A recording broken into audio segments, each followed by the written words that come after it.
Di awal film memperlihatkan sebuah acara TV yang menghadirkan seorang penipu terbesar.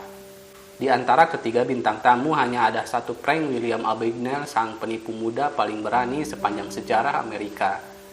Dan inilah kisahnya.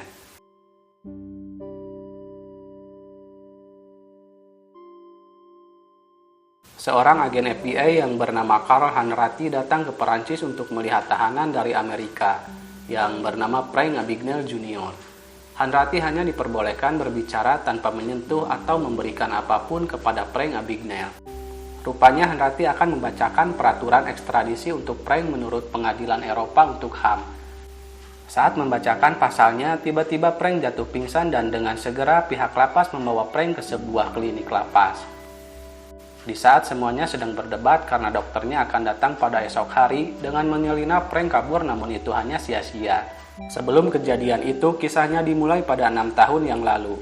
Ayah Frank yang memiliki nama sama dengannya mendapat sebuah penghargaan dari The New Rochelle Rotary Club, tempat ayahnya bekerja.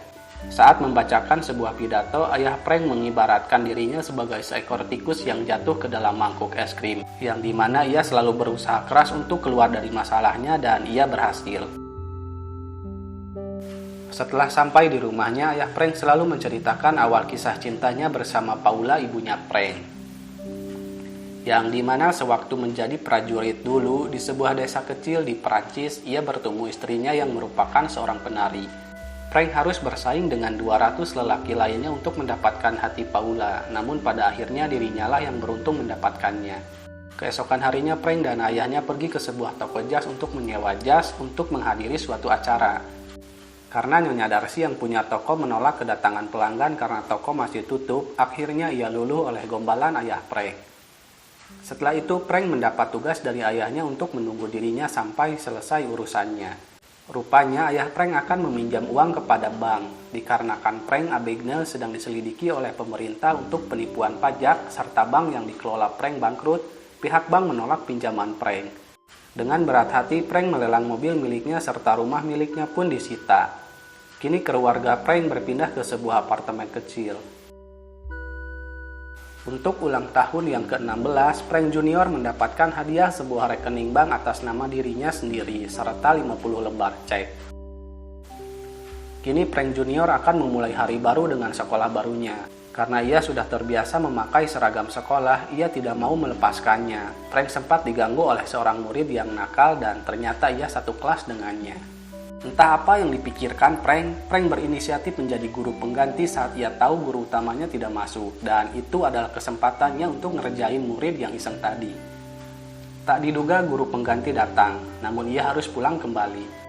Seminggu berlalu, ayah dan ibu Frank mendapat panggilan dari sekolah karena putranya sudah berpura-pura menjadi guru pengganti saat guru utamanya sedang sakit. Di sudut lain, Frank memberitahukan seorang wanita untuk melipat catatan yang menurutnya palsu. Agar terlihat realistis, surat izin itu harus memiliki lipatan agar dipercayai pihak sekolah, dan si wanita itu pun menurutinya. Hari berlalu, Frank pulang mendapati seorang lelaki sedang berduaan bersama ibunya, dan lelaki itu adalah teman ayahnya sendiri dari anggota klubnya dulu. Setelah lelaki itu pergi, Paula memberikan Frank uang untuk tutup mulut agar ia tidak bicara kepada ayahnya. Pada hari berikutnya, Frank sempat marah kepada orang lain yang ada di rumahnya yang ia kira orang waktu itu.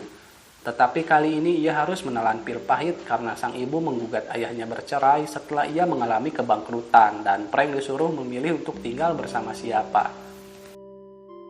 Frank memutuskan untuk pergi dari rumah. Ia pergi ke sebuah stasiun kereta api dan membeli tiket dengan sebuah cek. Kembali ke tahun 69 setelah ia ditangkap, Frank menanyakan kapan ia bisa menelepon ayahnya dan Hanratty menjawab nanti jika ia sudah tiba di New York.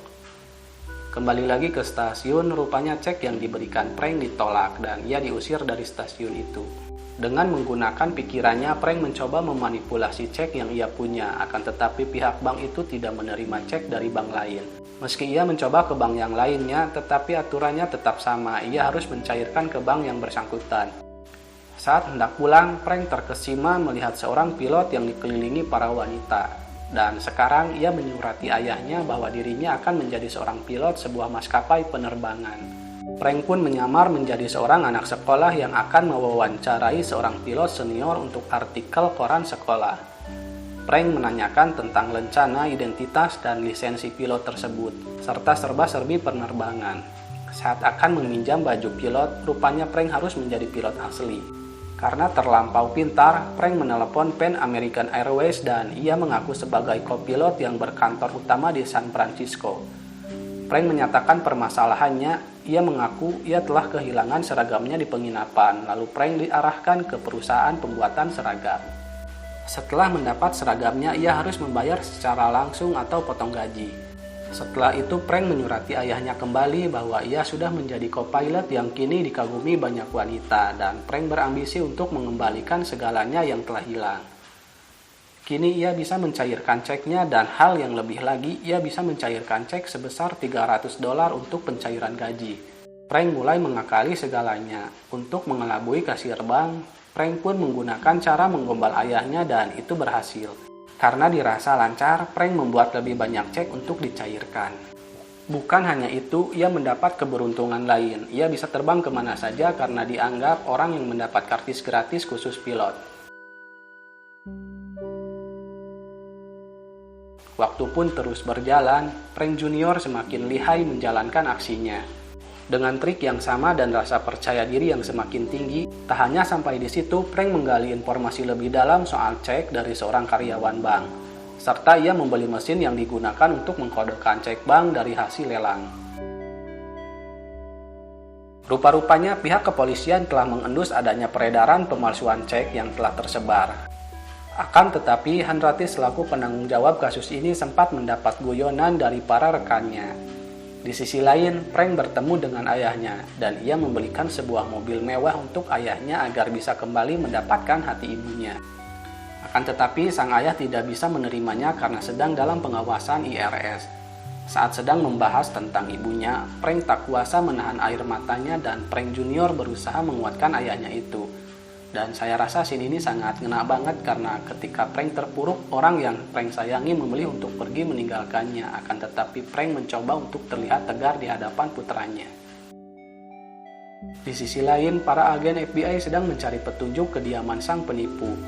Tak diduga, Hanratty mendapat info bahwa seorang pelanggan motel yang menggunakan cek masih ada di motel itu. Hanratty langsung menuju ke kamar yang disewa Frank. Akan tetapi di sana Frank sudah mengantisipasinya dengan menyamar sebagai agen rahasia Amerika Serikat yang ikut ambil menyelidiki kasus itu. Meskipun gugup, Frank berusaha untuk menenangkan dirinya dan ia berhasil mengelabui Hanratty. Sampai pada akhirnya Hanratty menyadari semuanya. Hanratty melapor kepada atasannya meski ia gagal menangkapnya, setidaknya ia mengetahui wajah si penipu itu. Frank kembali mewawancarai pilot senior, akan tetapi sang pilot sedang tidak mood diwawancarai. Karena sebuah berita ada seorang penjahat udara yang menyamar menjadi pilot, dan Frank seperti terlihat bangga dengan berita itu. Seolah terinspirasi, Frank ingin meniru gaya James Bond karena sang pilot senior menyebut si penipu dengan James Bond-nya udara.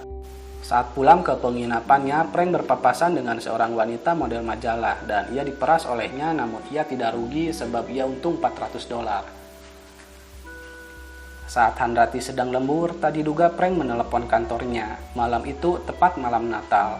Frank yang masih polos, ia meminta maaf atas apa yang ia perbuat tanpa menjalani proses hukum.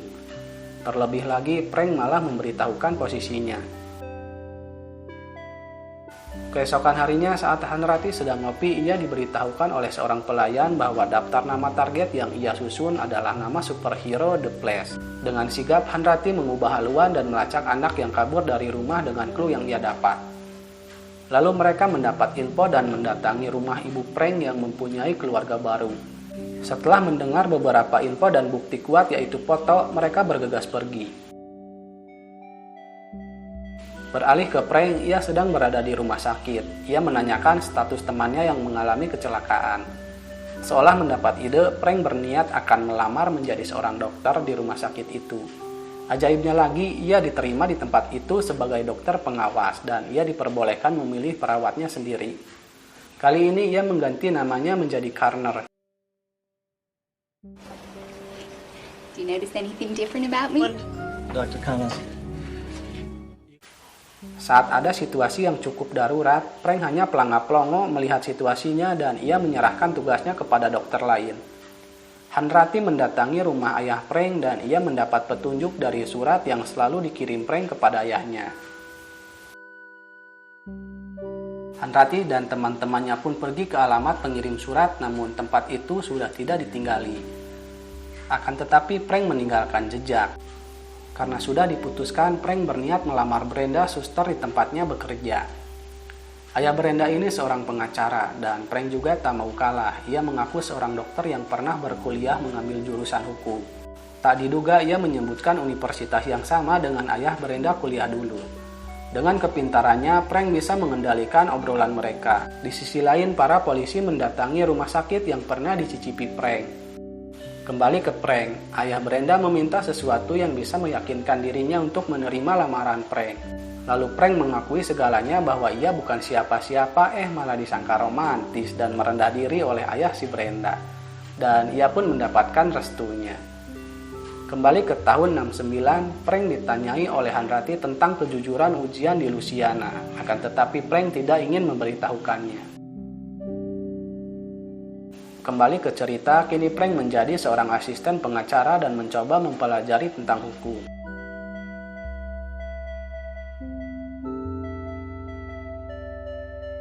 Lalu Frank kembali menemui ayahnya, ia ingin memberikan surat undangan pesta tunangan dirinya. Frank juga mengundang ibunya lewat ayahnya itu. Ia ingin melihat ayah dan ibunya bersatu kembali, akan tetapi Frank mendapat kabar buruk tentang apa yang ia usahakan selama ini.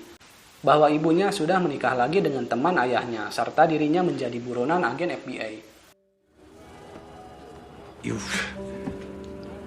They're never gonna catch you. Karena frustasi, Frank menelepon Hanratty di malam Natal. Ia ingin berhenti dan menyuruh Hanratty jangan mencarinya lagi. Seperti biasa, atas kepolosannya, ia memberitahukan Hanratty bahwa dirinya akan menikah. Dengan sigap, para FBI itu mencari tahu berita tentang pertunangan di surat kabar Louisiana. Pada saat malam pesta pertunangan, Hanratty datang ke pesta itu. Frank yang mengetahuinya dengan tergesa-gesa ia mengemasi barang-barangnya dan uang yang ia gondol, serta memberitahukan Brenda yang sebenarnya siapa dirinya. Mereka berjanji akan bertemu di suatu bandara dengan syarat Brenda datang tanpa sepengetahuan orang lain.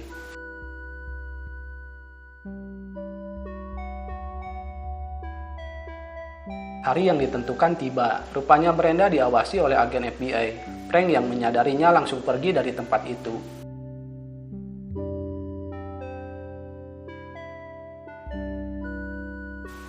Tingkat keamanan bandara kini diperketat untuk mencegah Frank pergi ke luar negeri. Frank yang selangkah lebih maju, ia menyeleksi para mahasiswi untuk menjadi pramugari Pan American Airways. Setelah mendapat pilihannya, Frank dan para wanita itu dengan mudahnya melewati pihak keamanan karena teralihkan oleh paras cantik mereka. Serta satu orang yang dibayar untuk memakai baju seragam pilot di depan terminal bandara untuk mengalihkannya. 7 bulan berlalu, rupanya cek yang dibuat Frank saking detailnya bisa dibilang asli, dan pihak bank manapun tidak ada yang menyadarinya. Hanratty ini tidak mendapatkan dukungan penuh dari atasannya. Akan tetapi ia tetap semangat dan mencari tahu kepada ahli percetakan, yang dimana cek yang dicetak dari bahan apa dan yang lain-lainnya. Diperkirakan cek itu dicetak di Perancis dengan alat yang berukuran raksasa. Setelah mendapat petunjuk, Hanratty teringat kampung halaman ibunya Frank. Hanratty pun terbang ke sana tepat malam Natal. Frank yang sudah tertangkap basah, kini ia harus pasrah dan ia tidak bisa kabur lagi. Lir ibarat sepandai-pandainya tumpai melompat, pasti akan jatuh juga. Setelah itu, Frank menagih janji Hanratty yang dimana Frank diperbolehkan menelepon ayahnya. Dengan berat hati, Hanratty menyampaikan bahwa ayah Frank tewas akibat sebuah kecelakaan. Seolah tak percaya, Frank meminta izin untuk menangis di kamar mandi. Karena pesawat akan segera mendarat, Hanratty mencoba memperingatkan Frank, pas didobrak rupanya Frank melarikan diri. Frank pergi ke rumah ibunya dan menemui kebahagiaan sang ibu yang baru. Tak berselang lama, pihak kepolisian pun menjemputnya. Atas apa yang telah dilakukan Frank, pihak pengadilan menjatuhkan hukuman 12 tahun kurungan penjara dengan keamanan maksimum. Di kemudian hari, Hanratih menjenguk Prank. Di sini Hanratih menceritakan sedikit kisahnya bahwa ia telah bercerai dengan istrinya dan memiliki seorang anak perempuan. Rupanya Hanratih sedang menyelidiki kasus yang serupa. Saat Prank mengeceknya, ia menebaknya bahwa si pemalsu cek ini seorang kasir bank. Dirasa berhasil, kali ini Hanratih bersama atasannya membawa cek lain untuk dicek Prank. Dan jawaban Prank sungguh memuaskan. Kini Prank ditawari untuk bekerja di unit kejahatan keuangan FBI dalam pengawasan FBI selama sisa hukumannya serta dalam pengawasan Hanratih. Prank pun menyetujuinya dan mulai bekerja untuk FBI.